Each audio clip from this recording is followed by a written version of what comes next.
अब यहां पर कोडल प्रोविजन है, कुछ कोडल प्रोविजन का डेटा है, इंपॉर्टेंट डेटा, और जिसका हमें यूज भी करना है। तो यहां पर सबसे पहले हम लोग बात कर लेते हैं डिफ्लेक्शन कंट्रोल।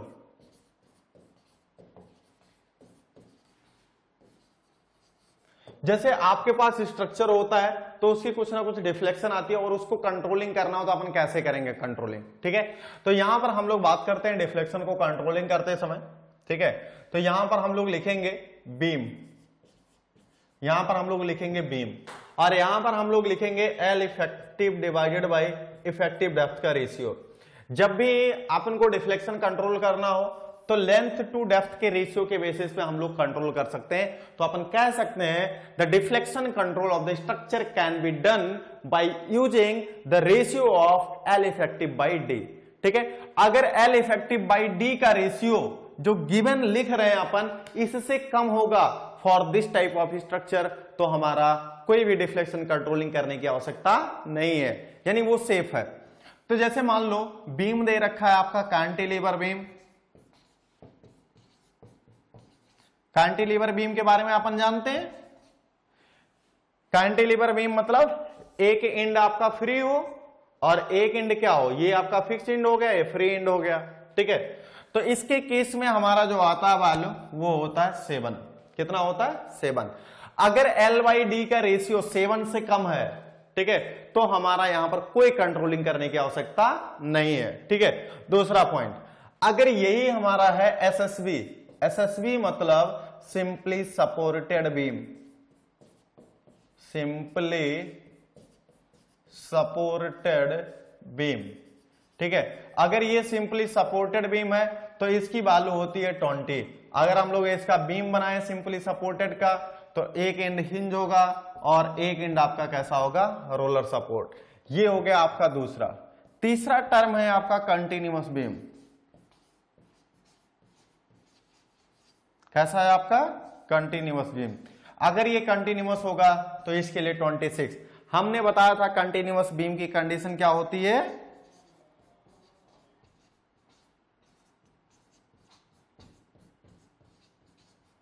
क्या होना चाहिए, मोर देन 2 सपोर्ट होना चाहिए। ऐसे स्ट्रक्चर जिसमें मोर देन 2 सपोर्ट्स हो, जैसे हमने मान लिया कि ये आपका बीम है,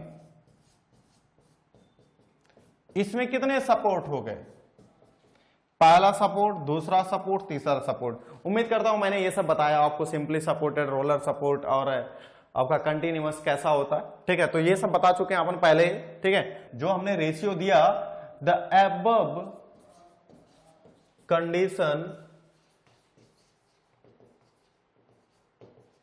is valid for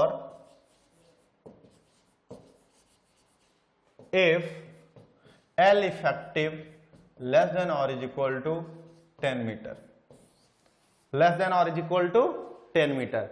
अगर ये हमारा 10 मीटर से ज्यादा है, if L effective greater than 10 metre, ठीक है। तो L बाई डी का जो रेशियो, यानी इसको K बोल दे रहे हैं थोड़ी देर के लिए, तो ये हम लोग K की वैल्यू अगर L की वैल्यू ग्रेटर देन 10 मीटर, तो स्पान बाई 10 से हम लोग क्या कर देंगे, मल्टीप्लाई कर देंगे, मल्टीप्लाई कर दो, ठीक है। और मल्टीप्लाई करने के बाद आप ये भी ध्यान रख लो, ठीक है, यानी जब हम लोग डेप्थ में कंक्लूड करेंगे तो डेप्थ इज इक्वल टू हो जाएगा स्पान का square divided by K multiply by 10, ठीक है। तो यहां पर अब हमारा ये तब है आपका जब d इक्वल टू स्पान का square divided by K into 10, जब ये आपकी कब वैल्यू वैलिड है, स्पान की वैल्यू ग्रेटर देन 10 मीटर है, ठीक है। दूसरा पैरामीटर है आपका कि अगर यही value compression reinforcement, compression reinforcement, compression reinforcement और टेंशन रीइंफोर्समेंट दे रखा है, ठीक है। तो इसके लिए हमें क्या करना पड़ेगा, वहां पर कुछ ना कुछ मॉडिफिकेशन फैक्टर मल्टीप्लाई करना पड़ेगा अकॉर्डिंग टू आईएस कोड। तो मॉडिफिकेशन फैक्टर कैसे निकालेंगे वो हम लोग लिख लेंगे। बस यहां पर मैं डेटा लिख दे रहा हूं कि उसको लिखेंगे MF1 फॉर टेंसाइल स्टील के लिए और कंप्रेशन स्टील के लिए लिखेंगे MF2, यानी D इज इक्वल टू हम लोग लिखेंगे स्पान का square divided by K factor, cantilever तो 7, सिंपली सपोर्ट तो 20 और ये आपका कंटिन्यूस होगा तो 26 मल्टीप्लाई बाय यहां पर हम लोग लिखेंगे MF1 मल्टीप्लाई बाय MF2।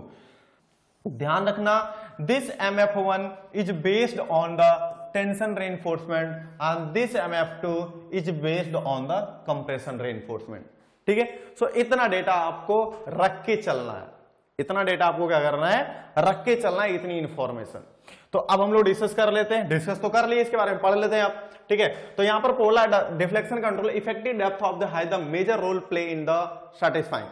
तो जब भी अपन को स्ट्रेंथ बढ़ाना होता है, अभी अपन ने डिस्कस किया था, जब स्ट्रेंथ बढ़ाना हो तो आप क्रॉस सेक्शन बढ़ा दो।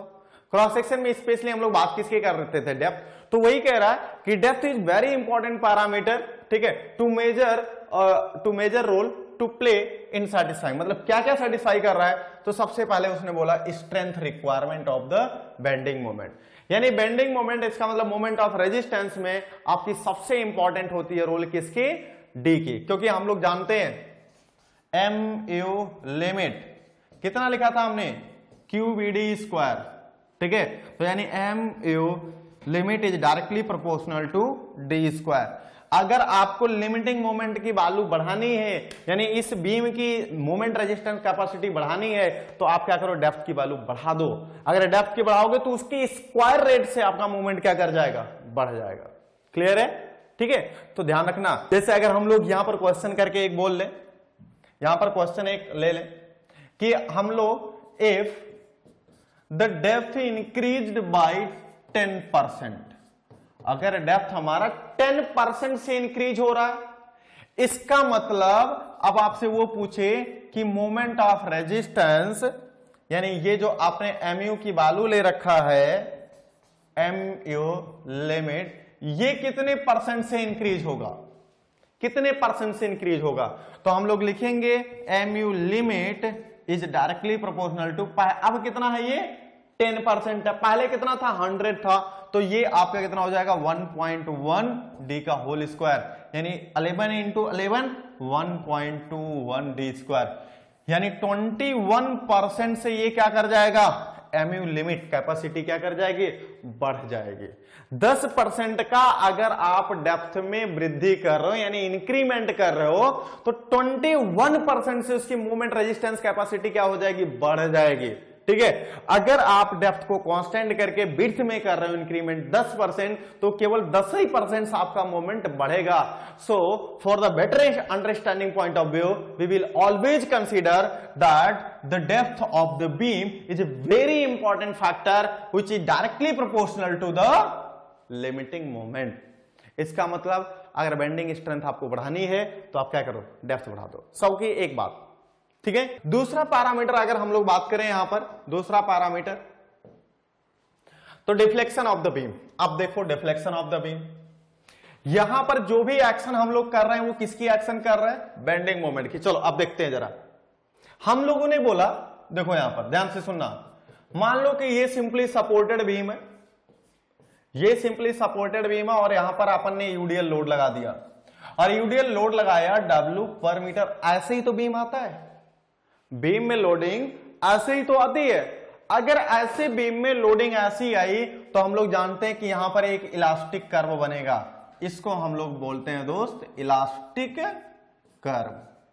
अब ये क्या करेगा, जब हमने बोला कि ये इलास्टिक कर्व है और हमने लोड लगाया तो तुरंत ये क्या करेगा, डिफ्लेक्ट करेगा, और डिफ्लेक्ट करेगा तो इसका हम लोग क्या करेंगे, मैक्सिमम डिफ्लेक्शन निकालेंगे, डेल्टा मैक्स, कि इस लोड की वजह से ये मैक्सिमम डिफ्लेक्शन कितना आ रहा है। तो यहां पर अगर हम लोग बात करें तो ये सिंपली सपोर्टेड बीम है, एक्शन कैसा आ रहा है, फ्लेक्सरल का, यानी बेंडिंग का, और उसकी वजह से मैक्सिमम डिफ्लेक्शन की वैल्यू अपन जानते हैं दोस्त, this delta max is equal to 5W L⁴ divided by 384 EI। अब देखो, अब हम लोग EI को हम लोग बोलते हैं फ्लेक्सुरल रिजिडिटी। क्या बोलते हैं? Flexural rigidity. अब देखिए दोस्त, this is very important parameter. अब देखो ध्यान से, आपको अभी डिफ्लेक्शन एक टर्म समझाने के लिए मुझे इतना समझाना पड़ रहा है, ध्यान से समझना बहुत अच्छे तरीके से। अब देखो, लोड हमारा कांस्टेंट है, लेंथ हमारी बीम, हम लोग बात किस पे कर रहे हैं? डी पर। हम लोग कभी नहीं चाहेंगे कि आप लोड लगाओ और ये स्ट्रक्चर बहुत ज्यादा डिफ्लेक्ट कर जाए।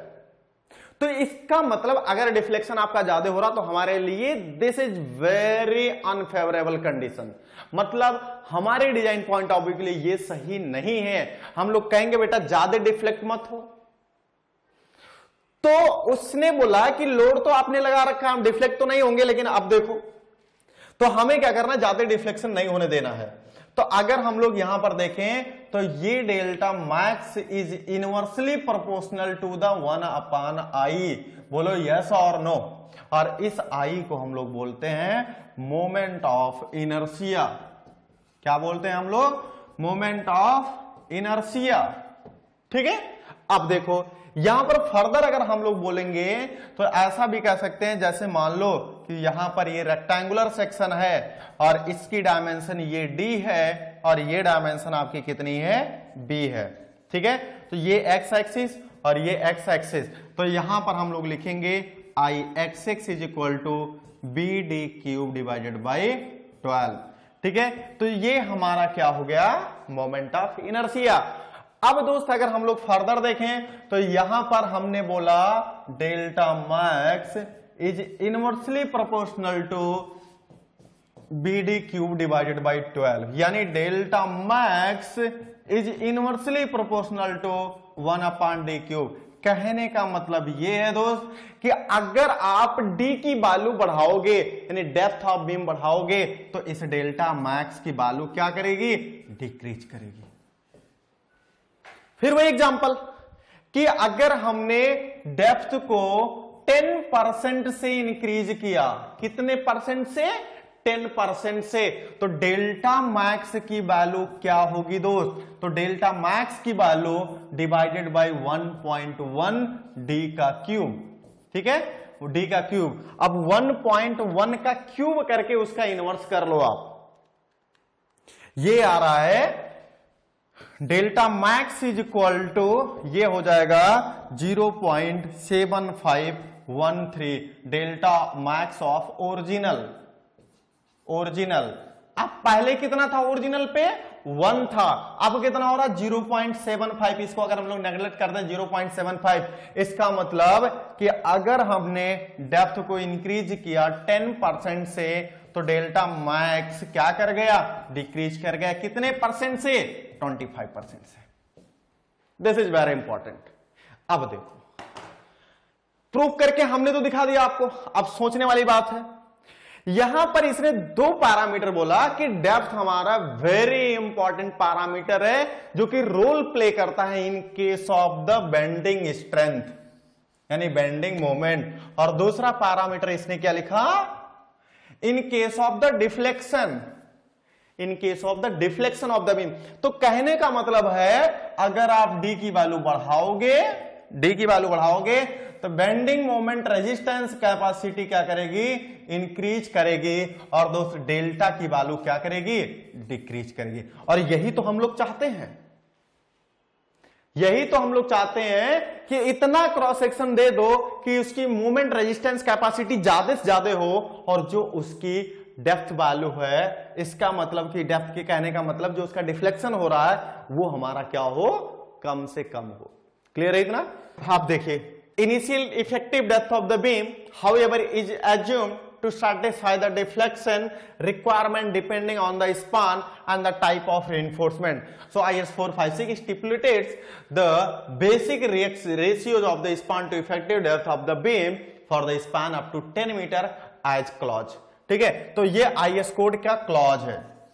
ठीक है, सो IS कोड के अकॉर्डिंग कितना देता है? L/D का रेशियो, उसको हम लोग देखते हैं। तो अब ये देता है, देखो ये आपका बीम हो गया और ये L/D को हमने क्या माना था, K माना था। कैंटिलीवर के लिए कितना हो गया दोस्त, 7 हो गया, ठीक है। सिंपली सपोर्टेड के लिए कितना हो गया, 20 हो गया। ध्यान रखना वो जो हमने बताया अभी ना, ये सारा data this is valid for the elastic theory, this is valid for the elastic theory. और जो मूवमेंट हमने बताया था वो आपके कंक्रीट के लिए, ध्यान रखना। फर्दर अगर हम लोग यहां पर देखें तो सिंपली सपोर्टेड बीम के लिए 20, अगर यही कंटिन्यूअस हो रही है तो कितना हो गया, ये 26। So this is very important. तो अगर हमारा, तो यहां पर बीम पर डिपेंड करता है L/D का रेशियो, ठीक है। कैंटिलीवर होगा, सिंपली सपोर्टेड होगा, कंटिन्यूअस। अब इसने तो यहां पर बता दिया ना कि अप टू 10 मीटर, कहां तक, अप टू 10 मीटर। अगर 10 मीटर से ज्यादा है तब भी हमने आपको बताया। अब देखो क्या कह रहा है, यहां पर कह रहा for the span above the 10 metre, अगर लेंथ की value 10 metre, the above parameter multiplied by the 10 by span. जैसे यहां पर अगर हम लोग फर्दर इसको देखें, इसके अनुसार जो हमने किया था वो भी सही था। L/D इज इक्वल टू क्या लिखा हुआ, 10। अगर ये L/20 for the in case of SSB, एक एग्जांपल ले लेते हैं, तो ये आपका 10 मीटर से कम है तब तो ठीक है। अगर ये L की वैल्यू क्या है, 10 मीटर से ज्यादा हो गया, तो अपन क्या करेंगे, L/D is equal to 20 multiply by 10 divided by span. और स्पान की वैल्यू क्या है आपका, span is equal to L है। तो यहां पर फर्दर अगर हम लोग देखेंगे तो L/D is equal to 20 multiply by D divided by L, ठीक है।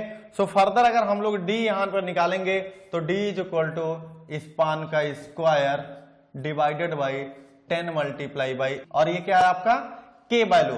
अगर कैंटिलीवर है तो यहां पर K लिख दे रहा हूं, K is equal to 7, K is equal to 20 और K इज इक्वल टू कितना हो जाएगा, 26। ये अभी देखा कैंटिलीवर, ठीक है। और ये किसके केस में, सिंपली सपोर्टेड, और ये किसके केस में, कंटिन्यूअस, ठीक है।